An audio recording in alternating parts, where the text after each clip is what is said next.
যেহেতু এই মাইগ্রেশনের একটা বড় অংশ হচ্ছে ইকোনমিক মাইগ্রেশন, তো আমি একটু বাংলাদেশের ইকোনমি দিয়ে শুরু করি। আমাদের দেশের কি অবস্থা আপনাদেরকে আপডেট দেওয়ার জন্য।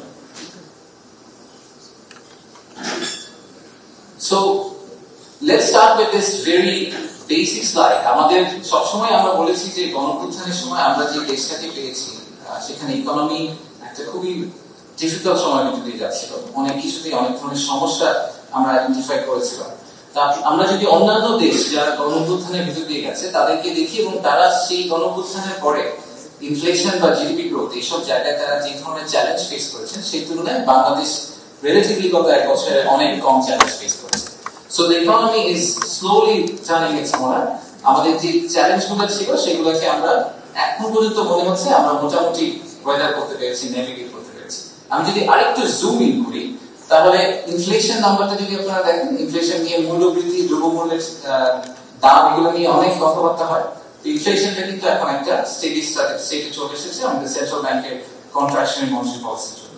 মাঝখানে যে স্লাইডটা দেখা যাচ্ছে, মাঝখানে এই চার্টটা দেখা যাচ্ছে, এটাকে বলে পারচেসিং ম্যানেজার্স ইন্ডেক্স।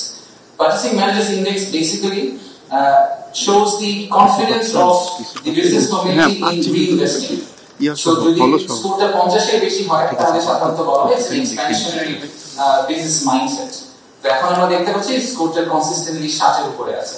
আর সবচেয়ে এই পাশে যদি আপনারা দেখেন তা আমাদের বাংলাদেশ ব্যাংকের যে রিজার্ভ সেটা একটা বড় কনসার্ন ছিল সবসময়। আইএমএফ, ওয়ার্ল্ড ব্যাংক এবং বিদেশি বিনিয়োগকারীরা, বিদেশি ব্যাংকরা কনসিস্টেন্টলি আমাদেরকে বলে যে আমাদের ফরেন কারেন্সি রিজার্ভ নিয়ে একটা ইস্যু আছে। এই ইস্যুটা আমরা এখন মোটামুটি রিজলভ করে এসেছি। In fact record high foreign currency reserve আমাদের এখন আছে, despite paying back about $3 billion, যেটা আমাদের দেনা ছিল বিদেশি অনেক পার্টনারদের কাছে, সেগুলো পে ব্যাক করার পরেও আমরা এখন একটা স্টেডি স্টেজে এসেছি। সেই কারণে আপনারা হয়তো অনেকে যারা পেপার ফলো করেন জানবেন যে গত 2-3 মাসে ইনফ্যাক্ট আমাদেরকে ডলার মার্কেট থেকে কিনতে হয়েছে, কারণ টাকা অ্যাপ্রিশিয়েট করে চলে যাচ্ছে।